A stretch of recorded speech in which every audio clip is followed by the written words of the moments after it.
Hi friends, welcome to challenger app. ഞാൻ രാജേശ്വരി വിനോദ്. ഇന്ന് നമ്മുടെ ക്ലാസ്സിൽ പ്രധാനമായിട്ടും കണ്ടന്റ് വീഡിയോയും മറ്റു കാര്യങ്ങളൊന്നുമല്ല. വരാൻ പോകുന്ന കേട്ടറ്റിന് വേണ്ടി ഇനി വെറും 37 ദിവസങ്ങൾ മാത്രമേ ഉള്ളൂ അല്ലെ.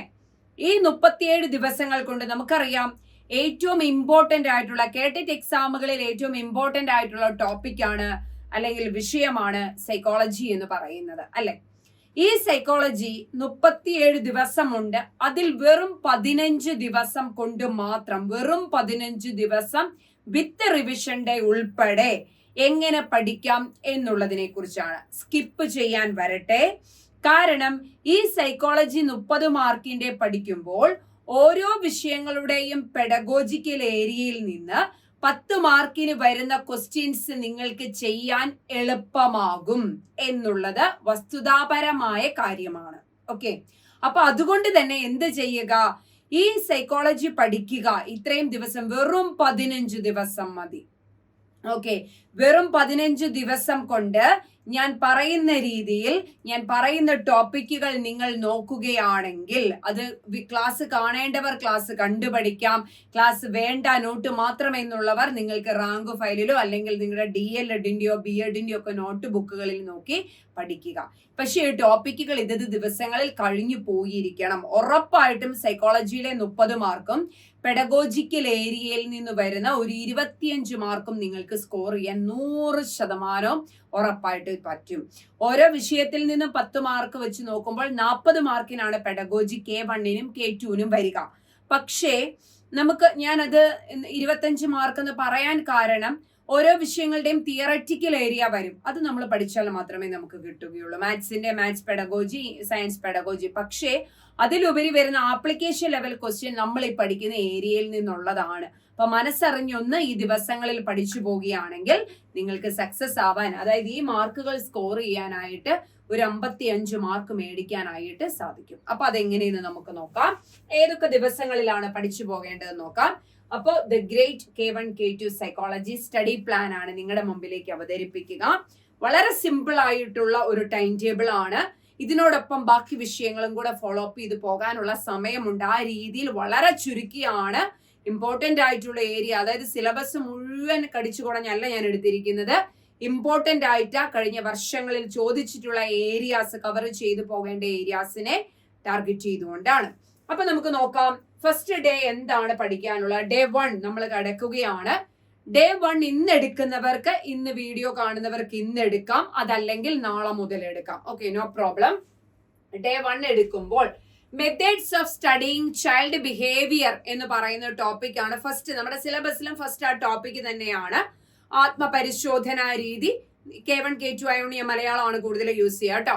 ആത്മപരിശോധനാ രീതി, നിരീക്ഷണ രീതി, പരീക്ഷണ രീതി, സർവേ രീതി, ചികിത്സാ രീതി. ഈ 5 രീതികൾ ഒരു ദിവസം അങ്ങേയറ്റം ഒരു 1/4 മണിക്കൂർ ഉണ്ടെങ്കിൽ നിങ്ങൾക്ക് തീർച്ചയായിട്ടും പഠിക്കാം. നോട്ട് എഴുതുകയോ വെറുതെ വായിച്ചു നോക്കുകയല്ല, പഠിച്ചു പോകുക. ഏതൊക്കെയാണ്? 5 മനഃശാസ്ത്ര പഠന രീതികളാണ് കേട്ടോ. Methods of studying child behaviour എന്ന് പറയുന്നത് മനഃശാസ്ത്ര പഠന രീതികളാണ് കേട്ടോ കുഞ്ഞുങ്ങളെ. മനഃശാസ്ത്ര പഠന രീതികൾ. ഓക്കെ, മനഃശാസ്ത്ര പഠന രീതികളാണ് ഞാൻ ഉദ്ദേശിച്ചത്. അത് പഠിക്കുക. അടുത്ത അന്നത്തെ ദിവസം തന്നെയുള്ളതാണ് പേഴ്സണാലിറ്റി. എന്തുകൊണ്ടാണ് പേഴ്സണാലിറ്റി ഇട്ടതെന്ന് ചോദിച്ചാൽ, ഇത് നോട്ട്സ്, ഇത് നമ്മൾ BEdന് പോയാലും DLEDന് പോയാലും മനഃശാസ്ത്ര പഠന രീതികൾ നമ്മൾ പഠിക്കുന്ന ഒരു ടോപ്പിക്കാണ്. 5 എണ്ണമേ ഉള്ളൂ. അതിനകത്ത് ഏറ്റവും പഴയ മനഃശാസ്ത്ര പഠന രീതി ഏത്? നിരീക്ഷണ പഠനത്തിന്റെ ആദ്യകാല രീതി ഏത്? ഏറ്റവും വ്യവസ്ഥാപൂർണമായ രീതി ഏത്? ഇങ്ങനെയൊക്കെ കുറച്ച് പോയിന്റുകൾ അല്ലാതെ വേറെ ഒന്നും പഠിക്കാനില്ല. അതുകൊണ്ട് തന്നെയാണ് പേഴ്സണാലിറ്റി, വ്യക്തിത്വം എന്ന് പറയുന്ന ഒരു ടോപ്പിക്ക് ഞാൻ ഇതിനകത്ത് എടുത്തിട്ടത്. ഓക്കെ, ഈ വ്യക്തിത്വം പഠിക്കുമ്പോൾ നിങ്ങൾ പഠിക്കേണ്ട ഏരിയ എന്താണെന്ന് ചോദിച്ചാൽ, ആൽപോർട്ടിന്റെ നിർവചനം. ഞാൻ പറയുന്ന കാര്യങ്ങൾ അവിടെ കുറിച്ചു വെക്കുക. ആൽപോർട്ടിന്റെ നിർവചനം ഒന്ന് നോക്കി വെക്കുക കേട്ടോ. ആൽപോർട്ടിന്റെ നിർവചനം ഒന്ന് നോക്കി വെക്കുക. അതോടൊപ്പം തന്നെ എന്താണ്, നമ്മൾക്കറിയാം വിപുലീകൃതമായ അഹം കേന്ദ്രീകൃതമായ മനസ്സെന്നൊക്കെ പറഞ്ഞുകൊണ്ട് ഒരു പരിപക്വ വ്യക്തിത്വം എന്ന് പറയുന്ന ടോപ്പിക്. ആൽപോർട്ടിന്റെ 6 പോയിന്റുകൾ അടങ്ങിയ ആ സംഭവം നോക്കി വെക്കുക. ഞാൻ പറയുന്ന പോയിന്റുകൾ നോട്ട് ചെയ്തു പോകുക. അത് നോക്കിയേ പോകാവുള്ളൂ, എക്സാമിന് വരാൻ സാധ്യതയുള്ളതാണ്. ഓക്കെ, പരിപക്വത, വ്യക്തിത്വം, ആൽപോർട്ടിന്റെ ഒന്ന് പഠിച്ചു വെക്കുക. പിന്നീട് പഠന സമീപനങ്ങളിൽ ഇന സമീപനം വലിയ കാര്യമായിട്ട് നോക്കേണ്ട വരാറില്ല. വ്യക്തിത്വ സവിശേഷതാ സമീപനം ആൽപോർട്ടിന്റെ HJ ഐസംഗ് RB കാറ്റൽ ഒന്ന് നോക്കി പോകണം, ഇമ്പോർട്ടന്റ് ആണ്. അതിനകത്തുനിന്ന് 1 മാർക്കിന് ചോദിക്കാൻ, ഈ 3 എണ്ണത്തിനകത്തുനിന്നും ചോദിക്കാൻ സാധ്യതയുണ്ട്. വ്യക്തിത്വ സവിശേഷതാ സമീപനം. മാനവിക സമീപനം കാൾ റോജേഴ്സും എബ്രഹാം മാസ്ലോയുമാണ്. അതിൽ മാനവിക സമീപനം എന്ന് പറയുമ്പോൾ കാൾ റോജേഴ്സിന്റെ രോഗിയെ കേന്ദ്രീകരിച്ചുള്ള ചികിത്സ എന്ന ആശയം അതൊന്ന് പഠിച്ചു വെക്കുക. ക്ലയന്റ് സെന്റേഡ് അപ്രോച്ച് എന്നുള്ള ഒരു രീതി അതൊന്ന് പഠിച്ചു വെക്കുക, ഒന്ന് വായിച്ചു നോക്കുക. എബ്രഹാം മാസ്ലോ പഠിക്കുമ്പോൾ എന്ത് പഠിക്കുക? ആ ശ്രേണി സിദ്ധാന്തം പഠിച്ചു വെച്ചോളൂ കേട്ടോ. ആവശ്യങ്ങളുടെ ശ്രേണി നമ്മൾ മോട്ടിവേഷനിലും പഠിക്കുന്നുണ്ട്. കൂടാതെ ആ ഒരു ശ്രേണി എബ്രഹാം മാസ്ലോവിന്റെ മാനവികതാവാദം പഠിക്കുമ്പോൾ ആ ശ്രേണി ശാരീരിക ആവശ്യം, സുരക്ഷാ ആവശ്യം, സ്നേഹം, സ്വന്തം എന്ന ബോധം എന്ന ആവശ്യം, ആദരവുമായി ബന്ധപ്പെട്ട ആവശ്യം, വൈജ്ഞാനിക ആവശ്യം, സൗന്ദര്യാത്മക ആവശ്യം, ആത്മസാക്ഷാത്കാരം, അങ്ങനെ അതങ്ങ് പഠിച്ചു വെച്ചോളുക. മോട്ടിവേഷൻ പഠിക്കുമ്പോൾ അത് ഡീറ്റെയിൽ ആയിട്ട് നമുക്ക് പഠിക്കാം. ഇവിടെ അതിന്റെ പേരൊക്കെ ഒന്ന് പഠിച്ചു വെച്ചു പോകാം. പിന്നെ നമുക്ക് വ്യക്തിത്വത്തിൽ പഠിക്കാനുള്ളതാണ് സിഗ്മണ്ട് ഫ്രോയിഡിന്റെ പക്ക ഉറപ്പായിട്ടും ചോദിക്കുന്ന ഒരു ഏരിയ ആണ്. എന്താണ് സിഗ്മണ്ട് ഫ്രോയിഡിന്റെയും യുങ്ങിന്റെയും മനഃശാസ്ത്ര രീതികൾ ഏതൊക്കെയാണ്? മനോവിശ്ലേഷണ സമീപനം എന്ന് പറയുന്നത് അല്ലെ. ആ മനോവിശ്ലേഷണ സമീപനത്തിൽ സിഗ്മണ്ട് ഫ്രോയിഡിന്റെ ഇദ്ദ, ഈഗോ, സൂപ്പർ ഈഗോ, ബോധമനസ്, ഉപബോധ മനസ്സ്, അബോധ മനസ്സ് പഠിക്കേണ്ടതാണ്. കൂടാതെ പഠിക്കാനുള്ള ഒരു ഏരിയ എന്ന് പറയുന്നതാണ് ഏത്? നമ്മുടെ oral stage, anal stage, phallic stage, psychosexual development, അതൊന്നും നോക്കി പോവുക. ഓക്കെ, ഇതൊക്കെ മക്കളെ ഒരു 1.5 മണിക്കൂർ കൊണ്ട് തീർക്കാം. ഓക്കെ, ഇതിന് നമുക്ക് വേണം മെത്തേഡ്സ് ഓഫ് സ്റ്റഡിങ് ചൈൽഡ് ബിഹേവിയറിന് നമുക്കൊരു ഹാഫ് ആൻ അവർ 30 മിനിറ്റ്സ് ആണ് വേണ്ടത്, 30 മിനിറ്റ് ആണ് വേണ്ടത്. പേഴ്സണാലിറ്റി പഠിക്കാൻ നമുക്കൊരു 1.5 മണിക്കൂർ, 1.5 hours ആണ് വേണ്ടതെന്ന് വിചാരിക്കുക. ഓക്കെ, ഭാഗങ്ങളെല്ലാം ഒന്ന് നോക്കി പോകാൻ. ഇൻ കേസ് ഇതിന് നോട്ട് ഇല്ല എന്നുണ്ടെങ്കിൽ ഇനി നോട്ട് എഴുതിയെടുത്ത് പഠിക്കാനുള്ള സമയം വേണ്ട. പകരം എന്ത് ചെയ്യുക? ഒന്നെങ്കിൽ യൂട്യൂബിൽ ക്ലാസ് സെർച്ച് ചെയ്ത് നോക്കുക. അതല്ലാന്നുണ്ടെങ്കിൽ നിങ്ങളുടെ കയ്യിൽ റാങ്ക് ഫയൽ ഉണ്ട്, DLEDകാരുടെ ടെക്സ്റ്റിൽ ഇത് കിടപ്പുണ്ട്. റാങ്ക് ഫയൽ ഉണ്ടെങ്കിൽ റാങ്ക് ഫയൽ നോക്കി ഈ ടോപ്പിക്കുകൾ ഒന്ന് പഠിക്കാം. ഓക്കെ, ഇനി നമുക്ക് പഠിക്കാനുള്ളതാണ് വ്യക്തിത്വം. പഠിക്കുമ്പോൾ തീർന്നിട്ടില്ല കേട്ടോ. വ്യക്തിത്വത്തിൽ ഇനി ഒരു ഹാഫ് ആൻ അവറും കൂടി എടുത്തിട്ട് വ്യക്തിത്വ മാപിനികൾ നമ്മൾ പഠിക്കാനുണ്ട്. വ്യക്തിത്വ മാപിനികൾ പഠിക്കുമ്പോൾ അതിനകത്ത് 3 തരം വ്യക്തിത്വ ചോദ്യാവലി, ഇൻവെന്ററി, വിക്ഷേപണ തന്ത്രങ്ങൾ. 1/2 മണിക്കൂർ പഠിച്ചാൽ അതിന്റെ പേരുകൾ മാത്രം പഠിച്ചാൽ മതി. ഡീറ്റെയിൽ ആയിട്ടൊന്നും പഠിക്കാനില്ല, അതൊന്നും ചോദിക്കാറില്ല. അപ്പം എന്താണ് 1.5 മണിക്കൂർ വ്യക്തിത്വം? 1.5 മണിക്കൂർ മതി ഏത് പഠിക്കാൻ? നമ്മുടെ വ്യക്തിത്വ മാപിനികളും കൂടെ കൂട്ടി 1.5 മണിക്കൂർ മതി. ഇനി നിങ്ങൾക്ക് അധികം വേണം എന്നുണ്ടെങ്കിൽ അതിന്റെ കൂടെ ഒരു 1/2 മണിക്കൂർ. ഇത് ഒറ്റ ഇരുപ്പിനിരുന്ന് പഠിക്കണം എന്നില്ല, പല സമയങ്ങളിലായിട്ട് പഠിച്ചു പോകാം. ചെറിയൊരു ഷോർട്ട് നോട്ട് എഴുതി വെക്കുക. വെറും ഒരു ചെറിയ ഷോർട്ട് നോട്ട് മാത്രം ഒരു പേപ്പറിൽ എഴുതി വെക്കുക. വ്യക്തിത്വം തീർത്തും മെത്തേഡ്സ് ഓഫ് സ്റ്റഡിങ് ചൈൽഡ് ബിഹേവിയറിന്റെ ഒരു ചെറിയ നോട്ട്, അത് മാത്രം വെച്ച് പഠിച്ചാൽ മതിയാവും. ഇത് ഞാൻ പറയുന്ന രീതി ഫോളോ അപ്പ് ചെയ്ത് പോവുകയാണെങ്കിൽ താഴെ കമന്റ് ഇടണം. ഈ 15 ദിവസത്തിന് ശേഷം നമുക്കൊരു റിവിഷൻ അല്ലെങ്കിൽ മാരത്തോണിൽ ഇതനുസരിച്ചിട്ടുള്ള റിവിഷനുമായിട്ട് ഞാൻ വരും. Day 1 ഇതായിരിക്കും മാരത്തോണിൽ ഫസ്റ്റ് ഡേ, അല്ലെങ്കിൽ Day 1ഉം Day 2ഉം Day 3ഉം വരെ ഉള്ളതായിരിക്കാം. ഫസ്റ്റ് ഡേയിൽ നമുക്ക് മാരത്തോൺ പോകാൻ പറ്റും. അപ്പൊ നിങ്ങൾക്ക് കുറച്ചുകൂടെ ഹെൽപ്ഫുൾ ആവും. അതുകൊണ്ട് ഇത് മാക്സിമം ഒന്ന് ഫോളോ അപ്പ് ചെയ്യുക കേട്ടോ. Day 2ലേക്ക് നമ്മൾ പോവുകയാണ്. അപ്പൊ സൈക്കോളജിക്ക് വേണ്ടി നമ്മൾ കുറച്ച് സമയം 1 ഡേയിൽ മാറ്റി വെച്ചു. ഇനി സെക്കൻഡ് ഡേയിൽ അതുകൊണ്ട് ഞാൻ വളരെ ചുരുങ്ങിയത് ഒരു 1/2 മണിക്കൂർ പഠിക്കാനുള്ള സംഭവങ്ങളേ ഉള്ളൂ. ഗ്രേഡിംഗ് എന്നാൽ എന്ത്? ഓക്കെ, 2005 വന്നതാണ് ഗ്രേഡിംഗ് സിസ്റ്റം. നമുക്ക് അബ്സല്യൂട്ട് ഗ്രേഡിംഗ്, റിലേറ്റീവ് ഗ്രേഡിംഗ് എന്താണ്? ഒറ്റ വാക്കിൽ 1 മിനിറ്റ് മതി പഠിക്കാനായിട്ട് ഗ്രേഡിങ്ങിന് വേണ്ടി. കണ്ടിന്യൂസ് ആൻഡ് CCE 2013-14 സംസ്ഥാനത്ത് നിലവിൽ വന്ന CC കണ്ടിന്യൂസ് ആൻഡ് കോംപ്രിഹെൻസീവ് വാലുവേഷന് നിരന്തരവും സമഗ്രവുമായ മൂല്യനിർണ്ണയ രീതി എന്താണെന്നുള്ളതിനെ കുറിച്ച് ഒന്ന് അറിഞ്ഞു വെച്ചാൽ മതി. ഒരു 2-3 minute. Assessment of learning, assessment for learning, assessment as learning, അങ്ങേയറ്റം 5 മിനിറ്റ്. ഓക്കെ, അടുത്തത് ജെൻഡർ റോള്. അതിന്റെ കൂടെ ഞാൻ ഇട്ടതാണ് gender bias, gender role, gender discrimination, gender equality എന്ന് പറയുന്ന കുറെ ടോപ്പിക്ക് അതുണ്ട്. അതെന്താണെന്നുള്ളത് അതിന് അങ്ങേറ്റ് ഒരു 10 മിനിറ്റ്. ഓക്കെ, അപ്പൊ ഇന്നത്തെ ദിവസം ഫസ്റ്റ് ഡേയിൽ കുറച്ച് ഇമ്മണി തന്നത് കൊണ്ട് സെക്കൻഡ് ഡേയിൽ ഞാൻ ഒരു 1/2 മണിക്കൂറിനുള്ള ടോപ്പിക്കുകൾ മാത്രമേ ഇട്ടിട്ടുള്ളൂ. അങ്ങേറ്റം 1/2 മണിക്കൂറേ നമുക്ക് എന്തുള്ളൂ സെക്കൻഡ് ഡേയിൽ. നിങ്ങളുടെ വർക്കൗട്ട് എന്ന് പറയുമ്പോൾ സൈക്കോളജിക്ക് 1/2 മണിക്കൂർ മാത്രമേ ഉള്ളൂ. ഈ 1/2 മണിക്കൂർ കഴിഞ്ഞിട്ട് വേറൊരു സബ്ജക്റ്റിന് വേണ്ടി സമയം കളയാണ്ട, സൈക്കോളജിക്ക് കുറച്ചുകൂടെ നോക്കണം എന്നുള്ളവർ എന്ത് ചെയ്യുക? ഫസ്റ്റ് ഡേയിലെ personality, methods of studying child ബിഹേവിയറും കൂടെ ഒന്നുകൂടി ഒന്ന് റീകോൾ ചെയ്തിട്ട് ഈ സംഭവം പഠിച്ചു കഴിഞ്ഞ് അതൊന്ന് റീകോൾ ചെയ്ത് നോക്കുക. ഓക്കെ, ക്ലിയർ ആയി എന്ന് വിചാരിക്കുന്നു. Day 3ലേക്ക് നമ്മൾ പോവുകയാണ്. ലാംഗ്വേജ് ആൻഡ് തോട്ട് എന്ന് പറയുന്ന ഒരു സംഭവം. ഓക്കെ, അപ്പൊ ലാംഗ്വേജ് ആൻഡ് തോട്ടിൽ നമുക്ക് പ്രധാനമായിട്ടും 4 സൈക്കോളജിസ്റ്റുകളെയാണ് കാണാനുള്ളത്. ഒന്ന് സ്കിന്നറുടെ കൺസെപ്റ്റ്, 2 വൈഗോട്സ്കി, 3 നോം ചോംസ്കി, 4 പിയാഷെ. ഈ 4 പേരും ഇതിൽ എന്താണ് പറഞ്ഞിരിക്കുന്നത് എന്നുള്ളതാണ് ലാംഗ്വേജ് ആൻഡ് തോട്ടിൽ നമുക്ക് പഠിക്കാനുള്ളത്. ലാംഗ്വേജ് ആൻഡ് തോട്ടിന് നമുക്ക് അങ്ങേയറ്റമാണ് ഞാൻ പറയുന്നത്, ഒരു 1 hour എടുക്കുമായിരിക്കും. ഓക്കെ, 1 hour എടുക്കുമായിരിക്കും. എന്തിനാ? ഈ ലാംഗ്വേജ് ആൻഡ് തോട്ട് എന്ന് പറയുന്ന ടോപ്പിക്ക് പഠിക്കുന്നതിന് വേണ്ടി അധികം സമയം എടുക്കില്ല. ദെൻ ഡേ 4ലേക്ക് നമ്മൾ ചാടുകയാണ്. വളരെ സിമ്പിൾ ആണ്. ഫസ്റ്റ് ഡേയിൽ ആ ഒരു ടൈറ്റ്നെസ് മാറിയ പിന്നെ അങ്ങോട്ട് വന്നപ്പോൾ എല്ലാം സിമ്പിൾ ആയി. ഡേ 4ലേക്ക് നമ്മൾ വന്നപ്പോൾ ഇന്റലിജൻസ് തിയറി നമ്മൾ പഠിക്കുക, ഇമോഷണൽ ഇന്റലിജൻസ്. ഇത് വളരെ സിമ്പിൾ ആണ്. ഓക്കെ, അതായത് ഇന്റലിജൻസ് എന്നാൽ എന്തെന്ന് നമുക്ക് ഒരു 10 മിനിറ്റ് കൊണ്ട് പഠിക്കാം എന്താണെന്നുള്ളത്. ഇന്റലിജൻസ് തിയറി പഠിക്കുമ്പോൾ ഏകഘടകം, ബഹുഘടകം, ദ്വിഘടകം, സംഘഘടകം, ബുദ്ധിഘടനാ മാതൃക, ഖരബുദ്ധി, ദ്രവബുദ്ധി, ട്രയാർക്കിക് സിദ്ധാന്തം, ബഹുമുഖ ബുദ്ധി സിദ്ധാന്തം എന്നിവയാണ് പഠിക്കാനുള്ളത്. ഇത് നിങ്ങൾ പഠിക്കുമ്പോൾ ഇതിന്റെ ഒപ്പം തന്നെ ഇമോഷണൽ ഇന്റലിജൻസും കൂടെ പഠിക്കാം. ഓക്കെ, ഇമോഷണൽ ഇന്റലിജൻസ് എന്നുള്ളത് പഠിക്കുക. ഇമോഷണൽ ഇന്റലിജൻസ് എന്നുള്ള പദം ആദ്യമായി സംഭാവന നൽകിയത് ഈ വൈകാരിക ബുദ്ധിയെ കുറിച്ച് ഡാനിയൽ ഗോൾമാൻ പുസ്തകം ഇറക്കിയത് എന്നാണ്. വൈകാരിക ബുദ്ധി എന്നാൽ എന്ത്, വൈകാരിക ബുദ്ധിമാപനത്തിൽ ഉപയോഗിക്കുന്ന സംജ്ഞകൾ ഏതൊക്കെയാണെന്നൊക്കെ എന്നുള്ളത് നോക്കി വയ്ക്കുക. ചെറിയ ഷോർട്ട് നോട്ട് എഴുതുക. പിന്നെ ഇത് പഠിക്കുമ്പോൾ ശ്രദ്ധിക്കേണ്ട കാര്യം, ബുദ്ധിയുടെ SI മോഡൽ തൊട്ട് നന്നായിട്ട് പഠിക്കുക. ഓക്കെ, ബാക്കിയെല്ലാം ബുദ്ധിയുടെ ദ്വിഘടന മാതൃക ആരുടെ, ബുദ്ധിയുടെ SI മോഡൽ ആരുടെ എന്നൊക്കെ ചോദ്യം വരാം. പക്ഷെ ബുദ്ധിയുടെ SI മോഡൽ തൊട്ട് ത്രിമുഖ ബുദ്ധി തൊട്ട് ഒന്ന് ഡെപ്തിൽ ഒന്ന് വായിച്ചു നോക്കി പഠിക്കാനായിട്ട് ശ്രദ്ധിക്കുക. അതിന്റെ നോട്ടും കൂടെ ഒന്ന് എഴുതിക്കൊള്ളുക കേട്ടോ. അപ്പൊ ഇതിന് ടോട്ടൽ നമുക്ക് ഈ പറയുന്നത് പോലെ 1.5 hour നമുക്ക് പഠിക്കാനായിട്ട് എടുക്കാം. ഈ നോട്ട് എഴുതുക എന്ന് പറയുന്നത് ഒരു ബുക്കെ നോക്കി പകർത്തി എഴുതുക, അതിന് ഇനി സമയമില്ല. പകരം അത് വായിച്ചു പഠിക്കുന്നതിനോടൊപ്പം തന്നെ അതിന്റെ ഷോർട്ട് നോട്ട്സുകൾ എഴുതുക എന്നുള്ളതാണ് ഞാനിവിടെ ഉദ്ദേശിക്കുന്നത്. അപ്പൊ ഡേ 4ൽ നമ്മൾ ഒരു 1.5 മണിക്കൂർ ടോട്ടൽ എടുത്തു എന്ന് വിചാരിക്കുക കേട്ടോ.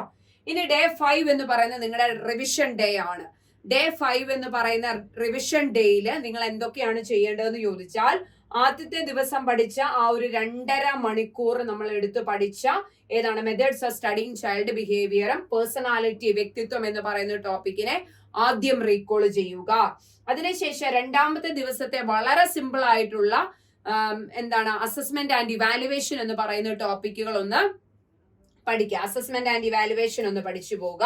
അതിനുശേഷം നിങ്ങൾക്ക് പഠിക്കാനുള്ളത് ഡേ 3ലേക്ക് വരുമ്പോൾ ലാംഗ്വേജ് ആൻഡ് തോട്ട്. ഇത് നമ്മൾ ആകെ 1 hour എടുത്തിട്ടുള്ളൂ. ഈ ലാംഗ്വേജ് ആൻഡ് തോട്ട് ഒന്ന് റീകോൾ ചെയ്ത് വെക്കുക. അതാണ് 3ാമത്തെ ദിവസത്തെ നമ്മൾ 5ാം ദിവസം റീകോൾ ചെയ്യേണ്ടത്. ശേഷം 4ാം തീയതി പഠിച്ച് ഇന്റലിജൻസ് ഒന്ന് റീകോൾ ചെയ്യുക.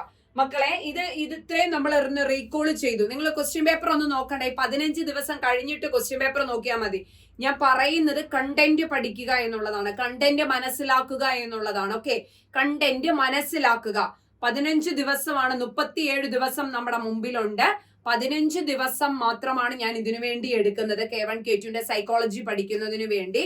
ഇതിനോടൊപ്പം ഉച്ച കഴിഞ്ഞ് ഏതെങ്കിലും ഒരു സമയം എന്തായാലും കേട്ടിട്ട് നമുക്ക് വേണം. ഇത്തവണ അനവധി ഉദ്യോഗാർത്ഥികളാണ് കേട്ടിട്ട് അപേക്ഷിച്ചിട്ടുള്ളത്.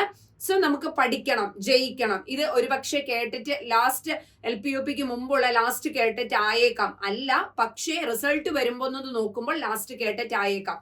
എന്തായാലും നേടിയേ പറ്റൂ. അപ്പൊ തുനിഞ്ഞിറങ്ങുക, കുളിച്ചിറങ്ങുക എന്ന് മാത്രമേ നമുക്ക് ഇവിടെ ചെയ്യാനുള്ളൂ. സോ ഹാർഡ് വർക്ക് ചെയ്യുക. അപ്പൊ ഉച്ച കഴിഞ്ഞുള്ള സമയം നൈറ്റ് ടൈമോ വേറെ ഏതെങ്കിലും ഒരു സബ്ജക്ട് പഠിക്കുക. ഇനി ഡേ 5ലെ റിവിഷന്റെ കൂടെ പറ്റുമെങ്കിൽ സമായോജന തന്ത്രങ്ങൾ ഒന്ന് നോക്കുക. 8 പഠിച്ചാൽ മതി. പ്രധാനപ്പെട്ട ഡിഫൻസ് മെക്കാനിസം എന്ന് പറയുന്ന 8 പഠിച്ചാൽ മതി. വേറെ ഒന്നും പഠിക്കേണ്ട. ഡിഫൻസ് മെക്കാനിസം എന്ന് പറയുന്നത് ദമനം, പ്രക്ഷേപണം, യുക്തീകരണം, ഉദാത്തീകരണം എന്ന് പറഞ്ഞ താതാത്മീകരണം എന്ന് പറയുന്ന ഒരു 8 ആദ്യത്തെ അനുപൂരണം, ആക്രമണം, ഇങ്ങനെ പറയുന്ന 8 ഉണ്ട്. ആ 8 ഒന്ന് നോക്കി വെക്കുക. 8 നോക്കിയാൽ മതി. ഓക്കെ, വിട്ടു പിൻവാങ്ങലൊക്കെ ഉണ്ട്, ആദേശം ചെയ്യലുണ്ട്. അതൊക്കെ ഞാൻ ക്ലാസ് എടുക്കുമ്പോൾ മാരത്തോൺ ടൈമിൽ ഒന്ന് ഓളായിട്ട് റിവിഷൻ പറഞ്ഞു തരാം. ഈ മാരത്തോൺ മാത്രം പങ്കെടുത്ത് ലൈവുകളിൽ പങ്കെടുക്കുകയാണെങ്കിൽ ഉറപ്പായിട്ടും 20+ മാർക്ക് കിട്ടും കേട്ടോ. ഈ കണ്ടന്റുകളും കൂടെ പഠിച്ചു വന്നാൽ ഡേ 6ലേക്ക് ഞാൻ പോകുമ്പോൾ ലേണിംഗ് തിയറിയിലേക്ക് ഞാൻ കടന്നു ചെല്ലുകയാണ്. 1ാമത്തെ ദിവസം തന്നെ പാവലോവ്, തൊണ്ടേക്ക്, സ്കിന്നർ കാണാതെ പഠിക്കരുത്. പാവലോവിന്റെ നിയമങ്ങൾ പഠിക്കുക. പാവലോവിന്റെ നിയമങ്ങൾ എന്ന് പറയുമ്പോൾ ചോദക വിവേചനം, ചോദക സാമാന്യവത്കരണം, എക്സ്റ്റൻഷൻ, വിലോപം, ഡിലേയ്ഡ് കണ്ടീഷൻഡ് റെസ്പോൺസ്, വിളംബിത അനുബന്ധിത പ്രതികരണം, സ്പോണ്ടേനിയസ് റിക്കവറി, ഇങ്ങനെ പറയുന്ന കുറച്ച് നിയമങ്ങളുണ്ട്. തോണ്ടേക്കിന് 3 നിയമങ്ങളുണ്ട്. Law of exercise, law of effect and law of readiness ഉണ്ട്. സ്കിന്നറുമായി ബന്ധപ്പെട്ട് കുറച്ചേറെ ആശയങ്ങളാണ് നമുക്ക് പഠിക്കാനുള്ളത്, നിയമങ്ങളല്ല. അതെന്താണെന്ന് മനസ്സിലാക്കി വായിച്ചു നോക്കുക, മനസ്സിലാക്കി വായിച്ചു പഠിക്കുക. കാരണം തത്തമ്മേ പൂച്ച വി ലോപം അങ്ങനെയല്ല. പട്ടിക്ക് ഇറച്ചി കൊടുത്തു, മണിയച്ച് കെട്ടിയിട്ടും പട്ടിയുടെ വായിൽ നിന്ന് വെള്ളം വരാത്ത അവസ്ഥയാണ് വിലോപം എന്ന് പറയുന്നത്. എന്നാൽ കുറച്ചു നേരം കഴിഞ്ഞിട്ട് ബെല്ലടിച്ചപ്പോൾ പട്ടിയുടെ വായിൽ നിന്ന് വെള്ളം വന്നു, അതിനെ സ്പോണ്ടേനിയസ് റിക്കവറി, പുനഃപ്രാപ്തി എന്ന് പറയുന്നു. ഓക്കെ, അങ്ങനെ മനസ്സിലാക്കി വേണം അത് വായിച്ചു വെക്കാൻ വേണ്ടി കേട്ടോ കുഞ്ഞുങ്ങളെ. അപ്പൊ മൂന്നെണ്ണം സിമ്പിൾ ആയതുകൊണ്ട് ഒരു ദിവസം ഞാൻ അത് ഇട്ടു. 7ാമത്തെ ദിവസം പിയാഷെ ബ്രൂണർ. ആക്ച്വലി വളരെ സിമ്പിൾ ആണ്. പിയാഷയുടെ സ്കീമ എന്നാൽ എന്ത്, ഡിസിക്യുബിലറിയം എന്നാൽ എന്ത്, ഇക്യുബിലറിയം എന്നാൽ എന്ത്, അസിമിലേഷൻ എന്നാൽ എന്ത്, അക്കോമഡേഷൻ എന്നാൽ എന്ത്, ഈ പദങ്ങൾ എന്താണെന്ന് മാത്രം പിയാഷയുടെ ഇതിൽ പഠിച്ചു വെച്ചാൽ മതി, വേറെ ഒന്നും പഠിക്കാനില്ല. ഈവൻ ബ്രൂണറുടെ കാര്യം എടുക്കുകയാണെങ്കിൽ ബ്രൂണറുടെ കണ്ടെത്തൽ പഠനം, ചാക്രിക ആരോഹണ രീതി, കോൺസെപ്റ്റ് അറ്റൈൻമെന്റ് മോഡൽ, ആശയാധാന മാതൃക, ഈ കോൺസെപ്റ്റുകളെ കുറിച്ചൊക്കെ ബ്രൂണറുടെ. പക്ഷെ ഇത് ആപ്ലിക്കേഷൻ ലെവൽ വരാം, നിങ്ങൾ അതിനെക്കുറിച്ച് ബോധേഡാവണ്ട. 15 ദിവസങ്ങൾക്കപ്പുറം ഞാൻ വരും എന്തുമായിട്ട്, ആപ്ലിക്കേഷൻ ലെവൽ ക്വസ്റ്റ്യൻസുമായിട്ട്. കൂടാതെ കേട്ടിട്ട് വോയേജിലൂടെ പ്രീവിയസ് ഇയർ സൈക്കോളജിയുടെ ക്വസ്റ്റ്യൻസ് നമ്മൾ ഡിസ്കസ് ചെയ്യുന്നുണ്ട്. അപ്പൊ ഇത് പഠിച്ചു കഴിയുമ്പോൾ ഒന്ന് കയറി നോക്കുക, എനിക്ക് ചെയ്യാൻ പറ്റുന്നുണ്ടോ എന്നുള്ളതൊക്കെ ഒന്ന് ചെക്ക് ചെയ്യാട്ടോ. ഇനി അടുത്തതാണ് ഡേ 8ലേക്ക് പോകുമ്പോൾ ആൽബർട്ട് ബെന്തൂര, സാമൂഹിക പഠന സിദ്ധാന്തം, social learning theory Albert Bandura, social constructivism വൈഗോഡ്സ്കിയാണ്, സോണപ്രോക്സിമൽ ഡെവലപ്മെന്റ്. നിങ്ങൾക്ക് അറിയാമല്ലോ, ZPD കുറിച്ച് പഠിക്കണം, സ്കഫോൾഡിംഗ് എന്നാൽ എന്തെന്ന് പഠിക്കണം, സാംസ്കാരിക കൾച്ചറൽ ടൂൾസിനെ കുറിച്ചൊക്കെ പഠിക്കാനുണ്ട്. ബെന്തൂരയുടെ സ്വീകരണ പഠനത്തെ കുറിച്ച് ബെന്തൂരയുടെ സാമൂഹിക പഠന സിദ്ധാന്തം, അനുകരണ പഠനം, ഇമിറ്റേഷൻ ലേണിംഗിനെ കുറിച്ചൊക്കെ അവിടെ പഠിക്കേണ്ടതായിട്ടുണ്ട്, അറിഞ്ഞിരിക്കേണ്ടതായിട്ടുണ്ട്. ഡേ 9ലേക്ക് വരുമ്പോൾ ഗാഗിനയുടെ ഹൈറാർക്കി ഓഫ് ലേണിംഗും ഒസുബലിന്റെ മീനിങ് ഫുൾ വെർബൽ ലേണിംഗ് അഥവാ റിസപ്ഷൻ ലേണിംഗിനെ കുറിച്ചുമാണ് പഠിക്കാനുള്ളത്. തിയററ്റിക്കൽ ആസ്പെക്ട് ആണ്. ഗാഗിനെ പഠിക്കാൻ എളുപ്പമാണ്, കാരണം SSC VMC PP ഒരു കോഡ് ഇട്ട് പഠിക്കാം. എന്നാൽ ഒസുബലിന്റെ പഠിക്കുമ്പോൾ കുറച്ച് തിയററ്റിക്കൽ ആസ്പെക്ട് ആണ്, വായിച്ചു നോക്കി വേണം. എക്സ്പോസിറ്ററി ലേണിംഗ് എന്നാൽ എന്ത് എന്നുള്ള, റിസപ്ഷൻ ലേണിംഗ് എന്നാൽ എന്ത്, അതിനെക്കുറിച്ചൊക്കെ നമുക്ക് പഠിക്കേണ്ടതായിട്ടുണ്ട്. സോ ഒസുബലും ഗാഗിനെ എളുപ്പമാണ്, ഒസുബൽ പഠിക്കുമ്പോൾ ഒന്ന് മനസ്സിരുത്തി വായിച്ചു പഠിക്കാനായിട്ട് ശ്രമിക്കണം. അടുത്തതിലേക്ക് പോകുമ്പോൾ ഡേ 10 റിവിഷൻ ഇട്ടു. ലേണിംഗ് തിയറി മുഴുവൻ റിവിഷൻ ചെയ്യുക. പാവ്ലോവ് തൊട്ട് ഒസുബൽ വരെ എല്ലാവരെയും എന്താണ് ഒന്ന് റിവിഷൻ ചെയ്യുക. ഇവിടെ ഇൻസൈറ്റ്ഫുൾ ലേണിംഗ് തിയറി, ജസ്റ്റാൾട്ടിസം ഞാനൊന്ന് വിട്ടുപോയി. അപ്പൊ അത് ഏതെങ്കിലും ഒരു ദിവസം ഇൻസൈറ്റ്ഫുൾ ലേണിംഗ്, കൊഹ്ലറുടെ ചിമ്പാൻസി വെച്ചുകൊണ്ടുള്ള ഇൻസൈറ്റ്ഫുൾ ലേണിംഗ് തിയറിയെ കുറിച്ച് ഒന്ന് പഠിക്കാനായിട്ട് ശ്രമിക്കണം കേട്ടോ. അടുത്തത് റിവിഷനും കഴിഞ്ഞ് നമ്മൾ 11ാമത്തെ ദിവസത്തിലേക്ക് പോകുമ്പോൾ എക്സെപ്ഷണൽ ചിൽഡ്രൻ, വളരെ സിമ്പിൾ, 1/2 മണിക്കൂർ പഠിച്ചാൽ മതി. ഗിഫ്റ്റഡ് സ്റ്റുഡൻസ്, ഡെലിക്വൻസി, കുറ്റവാസനയുള്ള കുട്ടികളെ, MR വിഭാഗം എന്നൊക്കെ പറയുമ്പോൾ 70ൽ താഴെയാണ്. IQ 25ൽ താഴെയുള്ളവരാരാണ്? മാനസിക മാന്ദ്യമുള്ളവരാണോ? അല്ല. IQ 25 താഴെയുള്ളവര് എന്താണ്? മൂഢബുദ്ധിയാണ്, ജഡബുദ്ധിയാണ്. അത് അങ്ങനെ തന്നെ എഴുതി പഠിച്ചു വെക്കണം കേട്ടോ. അപ്പൊ അങ്ങനെ ആ ഒരു ഏരിയ ഒന്ന് ഫോക്കസ് ചെയ്ത് പഠിക്കുക. ലേണിംഗ് ഡിസബിലിറ്റി 4 എണ്ണം നമുക്കറിയാം, വളരെ സിമ്പിളാ, 10 മിനിറ്റ് കൊണ്ട് പഠിക്കാം. മോട്ടിവേഷനും 10 മിനിറ്റ് കൊണ്ട് പഠിക്കാം. മോട്ടിവേഷൻ പഠിക്കുമ്പോൾ മോട്ടിവേഷൻ സൈക്കിൾ ഒക്കെ ഒന്ന് പഠിച്ചു വെക്കാനായിട്ട് ശ്രമിക്കുക കേട്ടോ. അത് വളരെ ഇമ്പോർട്ടന്റ് ആണ്. പിന്നെ അച്ചീവ്മെന്റ് മോട്ടിവേഷൻ, നേടാനുള്ള അഭിപ്രേരണ ആരുടെ, അതൊന്ന് വായിച്ചു നോക്കി പഠിക്കാനായിട്ട് ശ്രമിക്കുക 12ാമത്തെ ദിവസം. ഡേ 13ലേക്ക് പോകുമ്പോഴാണ് ഗ്രോത്ത് ആൻഡ് ഡെവലപ്മെന്റ്. ഏറ്റവും ലാസ്റ്റ് ഞാൻ കൊണ്ടിട്ടതാണ് വളർച്ചയും വികാസവും. ഇത് ഗ്രോത്ത് ആൻഡ് ഡെവലപ്മെന്റ് എന്ന് ഞാൻ ഇട്ടാലും ഇവിടെ നമുക്ക് എന്താണ് principles of development, principles of growth, അതുപോലെ തന്നെ നമുക്കറിയാം പ്രീനേറ്റൽ സ്റ്റേജ് അഥവാ പ്രാഗ്ജന്മഘട്ടമുണ്ട്, ശൈശവമുണ്ട്, ബാല്യമുണ്ട്, കൗമാരമുണ്ട്, യൗവനമുണ്ട്, വാർദ്ധക്യം. ഈ വളർച്ചാ ഘട്ടങ്ങളെ കുറിച്ച് ഒരു അറിവ് വേണം, ഏതൊക്കെ കാലഘട്ടങ്ങളിലാണ്. അതൊക്കെ ഈ ഒരു ഇതിൽ ഗ്രോത്ത് ആൻഡ് ഡെവലപ്മെന്റ് എന്ന് പറഞ്ഞാല് ഞാൻ ഒറ്റ വാക്കി പറഞ്ഞാൽ നമ്മുടെ ശിവരാജ മാഷിന്റെ ബുക്ക് എടുത്തിട്ട്, പഴയ സൈക്കോളജിയുടെ മലയാളം ബുക്ക് എടുത്തിട്ട് ആ ബുക്കിലെ വളർച്ചയും വികസനവും എന്ന് പറയുന്ന ഒരു പാഠഭാഗമുണ്ട്. അത് വായിച്ചു നോക്കിയാൽ വളർച്ചയും വികാസവും എന്നാൽ എന്ത്, പിന്നെ വികസന ഘട്ടങ്ങൾ, അതായത് DLEDന്റെ ടെക്സ്റ്റ് എടുത്താലും സാറിന്റെ ഇത്രം ഇല്ലെങ്കിൽ കൂടിയും DLEDന്റെ ടെക്സ്റ്റില് കുറച്ചുകൂടെ എന്താണ് വളരെ ചുരുക്കി, എന്നാൽ നമുക്ക് വേണ്ട കാര്യങ്ങൾ, വികാസ തത്വങ്ങളൊക്കെ DLEDന്റെ ടെക്സ്റ്റ് വെച്ചിട്ടാണ് ക്വസ്റ്റ്യൻ വരിക. അപ്പൊ അങ്ങനെ നമുക്ക് വായിക്കാൻ പറ്റും. കുറെ കൂടി വായിക്കണം, ഇനി ചുരുങ്ങിയ സമയമായതുകൊണ്ട് അറിയാൻ പറ്റില്ല. കുറെ കൂടി LPUPക്കാരെയൊക്കെ സംബന്ധിച്ച് കുറെ കൂടി വായിക്കാനുള്ളവര് മാഷിന്റെ ബുക്കും കൂടി ഒന്ന് വെച്ച് വായിക്കാനായിട്ട് ശ്രമിക്കുക, വളരെ നല്ലതാണ്. ഒരുപാട് ടെക്സ്റ്റിനെക്കാളും DLEDനെക്കാളും കുറച്ചുകൂടെ കണ്ടന്റുകൾ ഉൾപ്പെടുത്തിയിട്ടുണ്ട്. ബാലകൃഷ്ണ മാഷിന്റെ ടെക്സ്റ്റിലും ഉണ്ട്, അത് ഒരുപാടുണ്ട്. LPUPക്ക് വേണ്ടി പഠിക്കുന്നവർക്ക് ഈ 2 ടെക്സ്റ്റും DLEDന്റെ ടെക്സ്റ്റ് കൂടാതെ നിങ്ങൾക്ക് റെഫർ ചെയ്യാൻ വളരെ ഹെൽപ്ഫുൾ ആയിരിക്കും. അടുത്തതാണ് ഡെവലപ്മെന്റൽ തിയറി. ഞാൻ ഇന്നതൊന്നും എഴുതിയിട്ടില്ല, പക്ഷെ ഡെവലപ്മെന്റൽ തിയറിയിൽ നമുക്ക് പഠിക്കാനുള്ളത് ഏതൊക്കെയാണെന്ന് ചോദിച്ചാൽ, ഒന്ന് ഭാഷാ വികാസം. അതിൽ ലാംഗ്വേജ് ആൻഡ് ഡെവലപ്മെന്റിൽ നമ്മൾ ഭാഷാ വികാസം പഠിച്ചു പോകുന്നുണ്ട്. അതുകൊണ്ട് ഇവിടെ ലാംഗ്വേജ് ഡെവലപ്മെന്റ് പഠിക്കേണ്ട. Social development Erik H Erikson അവിടെ കുറിച്ച് വയ്ക്കുക. എറിക് എച്ച് എറിസന്റെ സോഷ്യൽ ഡെവലപ്മെന്റ് നമുക്ക് പഠിക്കാനുണ്ട്. ഓക്കെ, സോഷ്യൽ ഡെവലപ്മെന്റ് പഠിക്കാനുണ്ട്. കാതറിൻ ബ്രിഡ്ജിന്റെ ഇമോഷണൽ ഡെവലപ്മെന്റ്. ഈ സ്പെല്ലിംഗ് മിസ്റ്റേക്ക് ഉണ്ടെങ്കിൽ ഒന്ന് പറഞ്ഞുകൊണ്ടിരുന്നുമ്പോൾ ചിലപ്പോൾ ഒരു മിസ്റ്റേക്ക് വന്നേക്കാം കേട്ടോ. ഇമോഷണൽ ഡെവലപ്മെന്റ് പഠിക്കാനുണ്ട്. ദെൻ മോറൽ ഡെവലപ്മെന്റ്, കോൾബർഗിന്റെ മോറൽ ഡെവലപ്മെന്റ് പഠിക്കാനുണ്ട്. കോൾബർഗിന്റെ മോറൽ ഡെവലപ്മെന്റ് പഠിക്കാനുണ്ട്. ദെൻ ലാസ്റ്റ് വൺ ആണ് intellectual development. Okay, intellectual development ആരുടെയാ? പിയാഷയുടെയും ബ്രൂണറുടെയും ഇന്റലക്ച്വൽ ഡെവലപ്മെന്റ്. അപ്പൊ ഈ 4 എണ്ണമാണ് നമുക്ക് മെയിൻലി പഠിക്കാനുള്ളത്. ഇന്റലക്ച്വൽ ഡെവലപ്മെന്റ്, പിയാഷെ, ബ്രൂണർ, ഇത് ഒരുപാടില്ല. പക്ഷെ പിയാഷയുടെ ഇന്റലക്ച്വൽ ഡെവലപ്മെന്റ് എടുക്കുമ്പോൾ sensory motor stage, pre operational stage, concrete operational stage, formal operational stage, these 4 സ്റ്റേജസിന്റെ എന്തൊക്കെയാണ് സ്പെഷ്യാലിറ്റി ഫീച്ചേഴ്സ് എന്തൊക്കെയാണെന്ന് മാത്രം പഠിച്ചാൽ മതി. ദെൻ ബ്രൂണറുടെ എടുക്കുകയാണെങ്കിൽ active stage, iconic stage and symbolic stage. Okay, പ്രവർത്തന ഘട്ടം, വിമ്മന ഘട്ടം, പ്രതിരൂപാത്മക ഘട്ടം, അതിന്റെ സവിശേഷതകൾ എന്താണെന്ന് മാത്രം പഠിച്ചാൽ മതി. ദെൻ ഇങ്ങോട്ട് വരുമ്പോൾ social development, Erik H Erikson. Okay, identity crisis എന്ന ടൈം കൊണ്ടുവന്നത് എറിക് എച്ച് എറിസൺ ആണ്. ട്രസ്റ്റ് വേഴ്സസ് മിസ്ട്രസ്റ്റ് അത് തൊട്ട് എന്താണ് ഏറ്റവും ലാസ്റ്റ് ഇന്റഗ്രിറ്റി, ഐസൊലേഷൻ അല്ലല്ലോ, സമഗ്രത വേഴ്സസ് നിരാശ, ഡെസ്പെയർ വരെയുള്ള സംഗതികളെ ഏതൊക്കെ കാലഘട്ടത്തിലാണ് അതിൽ കളിപ്രായം എന്നറിയപ്പെടുന്നത്, പ്രാഥമിക വിദ്യാലയ ഘട്ടം, അതൊക്കെ സ്പെസിഫൈ ചെയ്തൊന്ന് നോക്കുക. ഒരുപാട് അങ്ങനെ ഡെപ്തിലേക്ക് ഇറങ്ങി പോകാതെ അതിന്റെ ഏജും ആ കാലഘട്ടത്തിന്റെ പ്രത്യേകതകളും കൂടി ഒന്ന് പഠിച്ചു വെക്കുക.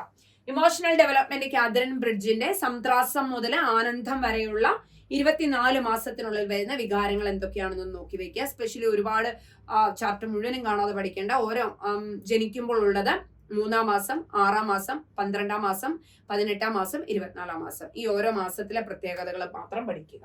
ദെൻ മോറൽ ഡെവലപ്മെന്റ്, ലോറൻസ് കോൾബർഗിന്റെ ഹെയ്ൻസ് ദിലൈമ, യാഥാസ്ഥിതിക പൂർവ്വഘട്ടം, യാഥാസ്ഥിതിക ഘട്ടം, യാഥാസ്ഥിതിക അനന്തര സദാചാര ഘട്ടം എന്നീ 3 ഘട്ടങ്ങൾ പഠിക്കുക. വളരെ ഇമ്പോർട്ടന്റ് ആണ്. അതിന്റെ ഉള്ളിൽ വരുന്ന സംഗതിയും കൂടെ ഒറ്റ ദിവസം ഒന്ന് മനസ്സിരുത്തിയാൽ ഈ 4 എണ്ണവും തീർക്കാം. ഇനി അങ്ങനെ എനിക്ക് മടിയാണ് എന്നൊക്കെ ഉള്ള ഒരു കൺസെപ്റ്റ് ആണെങ്കിൽ 2 എണ്ണം വീതം ഡിവൈഡ് ചെയ്തിട്ട് നോക്കാം.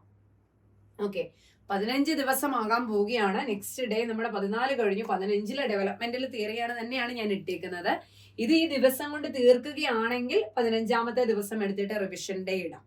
അതല്ല, അത് തീർക്കാൻ പറ്റില്ല എന്നുണ്ടെങ്കിൽ ഈ ദിവസം 2 എണ്ണവും ആ ദിവസവും 2 എണ്ണവുമായിട്ട് തീർത്തു വെക്കുക. ഇത് തീരുന്ന ദിവസം മിസ്സേ തീർത്തു എന്നൊരു കമന്റ് ഇടുക. മോർണിംഗ് ചലഞ്ചിലോ വോയേജിലോ എവിടെയെങ്കിലും വന്നൊരു കമന്റ് ഇടുക.